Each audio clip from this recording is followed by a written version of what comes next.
If you've ever discussed video games with me in any capacity, chances are that you already know my deeply felt love for every single Dark Souls game, which of course also extends itself to Sekiro and Bloodborne. So, you can imagine my excitement when in 2019, Fromsoftware released the trailer for their next game, Elden Ring. Now understand, I waited almost 3 years with bated breath in a state of pure hype for this game to drop. At the time of writing this, we are a little bit over a week out from the game's release, and I've already put a little over 100 hours into it. So, to say that I've been pretty absorbed by the game is quite an understatement. I want to go over the basics of the game in a spoiler-free review. I am the Cardboard Robot, and today, we are going to talk about Elden Ring.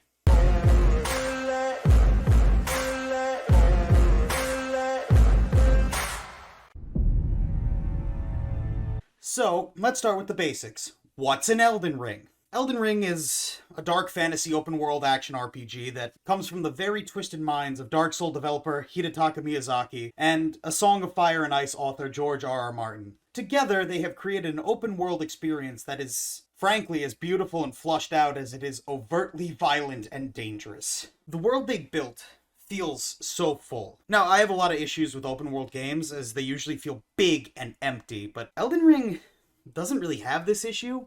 Everywhere you go feels like there's something to see, and it's almost always blended in perfectly into the game's environment, so it really does feel like natural and supposed to be there. Nothing feels like it's forced in or out of place. And even the times where there is nothing to see or do, the world is so jam-packed full of content that it almost feels like a reprieve to just walk around and see nothing. This is not only an impressive feat for an open world game, but one thing you gotta understand is that this game world is also massive. There is so much land to cover, it is unbelievable. And honestly, as soon as you think that you covered it all, the game, multiple times, will just look you dead in your stupid, naive face and go, well, actually, have some more map. It's insane. So, you may say, that's all well and good, but Cardboard, what does the game actually play like? Well, truth be told, it plays like it's Dark Souls. When I say it's an open-world Dark Souls game, I mean just that. If you played Dark Souls before, you know how it plays. There are, however, several interesting additions that I want to skim over that really do elevate the core gameplay. Firstly, since it's now an open world, it does add a crafting system. This is honestly a brilliant way to deal with the consumables that make it so you're not always just teleporting back to a merchant on the whole other side of the map every time you need to get fire bombs or something. There is, of course, the most interesting addition to the core gameplay, and that has been memed and hyped up since the reveal trailer. And of course, I'm referring to riding. Very early in the game, you are given access to a riding animal, which you can freely ride around the open world. And honestly, I have two very different feelings about this. The first being on general movement. The way the mounted movement allows you to traverse and explore the open world is second to none. You get everywhere fast, and it allows you to even run away from enemy encounters you don't quite feel like dealing with. On the other hand, it introduces the idea of mounted combat. While definitely not a bad idea on its own, I often find myself running back and forth, just desperately swinging and mostly missing, even when I'm in full range of an enemy, and I watch my sword visibly go through them, I miss. This is a problem that completely exists only while riding around. And while it does get better as you get more used to the kinks and the jank of mounted combat, it just isn't implemented very well and it feels extremely wonky and half-baked. There are also two giant gameplay mechanics that have been implemented that seem really inspired by the fighting mechanics of Sekiro.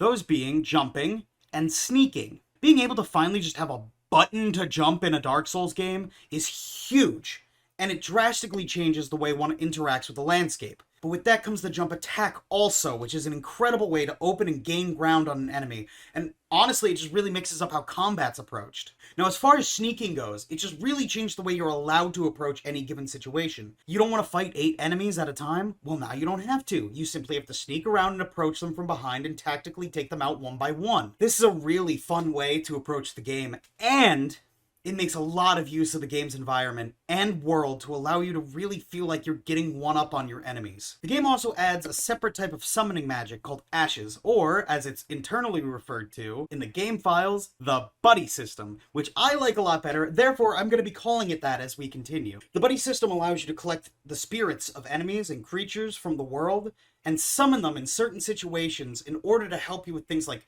large enemy outposts or many of the game's dozens of boss fights. This is just a really nice feature that allows the game to give you a little bit of a hand in places where you get overwhelmed, which, by the way, leads me nicely into... Let's get this out of the way right now. Elden Ring is hard as fuck. The enemies it throws at you, the way they interact with you, and the way they target you, it's some of the most complicated and frustratingly difficult Dark Souls-style combat I've experienced. Now that being said, this is one of the most accessible FromSoft games I've ever seen. Not only does it allow you to free roam with almost no limitation without doing any combat, but on top of having things like a non-linear path, a huge world to explore, a horse to ride past enemies on the road, and a ton of respawn points, it really allows the player to interact with the game in a way that makes them comfortable. You don't want to fight an enemy on the road? Then don't. You don't have to. Getting frustrated with a boss you can't beat? Well, just go somewhere else and do something else for a while, because you can go anywhere and approach or not interact with anything you may or may not want to. Also, magic is tiny easy baby mode. Sorceries in this game are so busted. If you go astrologer, you can probably just truck your way through most of the bosses without breaking a sweat. And in case you don't believe me,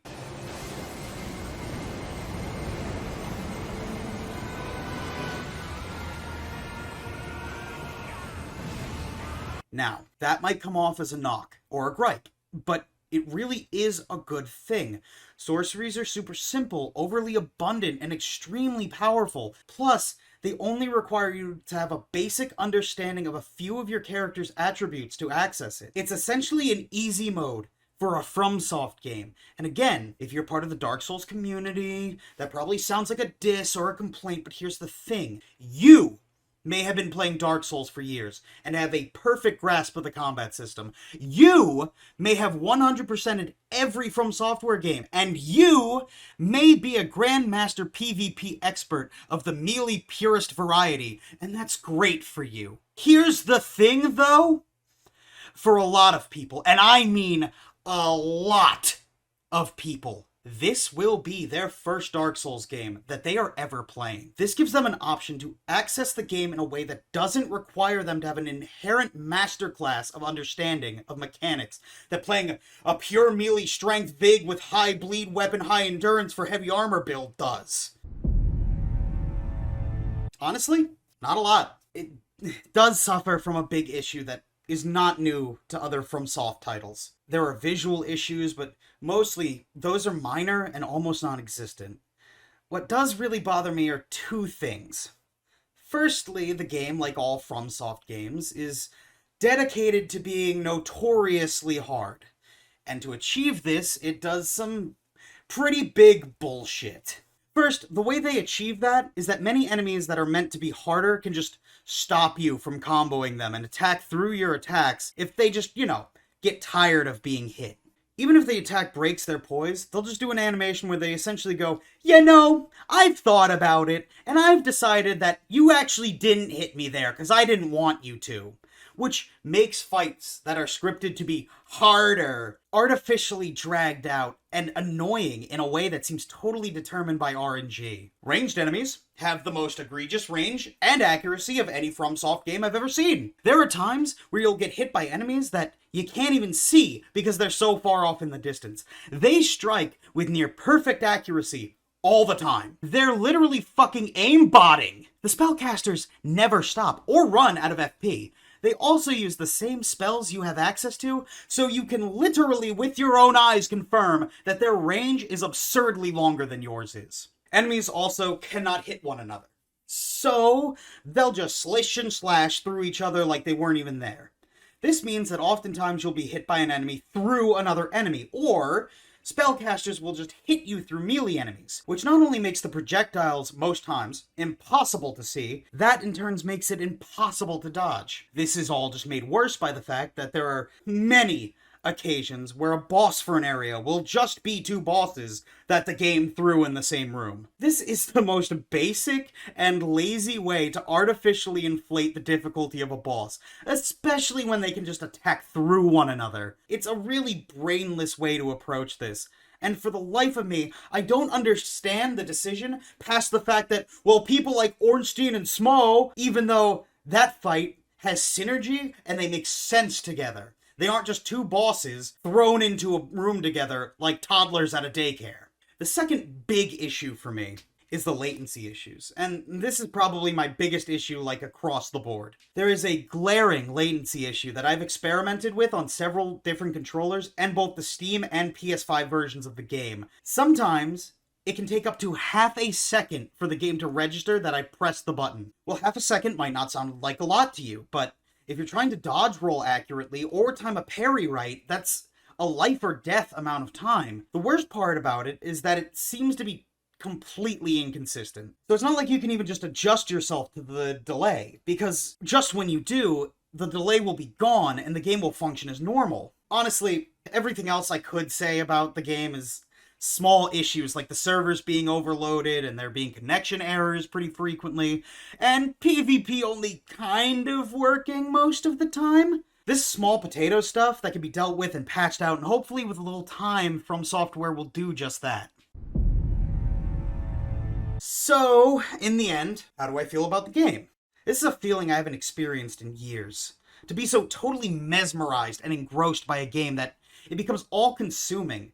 It's a sense of excitement and genuine wonder that I haven't felt for a video game since I was a child. I could spend hours doing nothing in Elden Ring and still feel completely immersed and fulfilled. It's just so thoughtful and engaging and clearly crafted with love. It's a new take on the Dark Souls model that emphasizes choice and exploration in a way that's completely unprecedented in the series, and honestly, it's just the breath of fresh air the series has needed. I'd easily give this game a 9 out of 10, and I'd be more than happy to give this game a solid, perfect score if the latency issues and the server errors were rectified. But even so, as it stands, it is one of the most incredible gaming experiences I've experienced in my entire life. If you're on the fence about getting it, I promise you it's worth playing. Hey, a real big thanks to everyone who stuck through all the way to the end. If you like this video, I often make video game reviews and retrospectives, and really it would mean a lot if you could subscribe, give this video a thumbs up, or you can let me know what game I should review next down in the comments.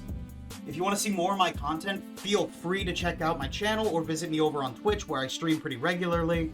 You can also join the Cardboard Nation Discord, links in the description. Other than that, thanks again for watching, and I'll see you next time.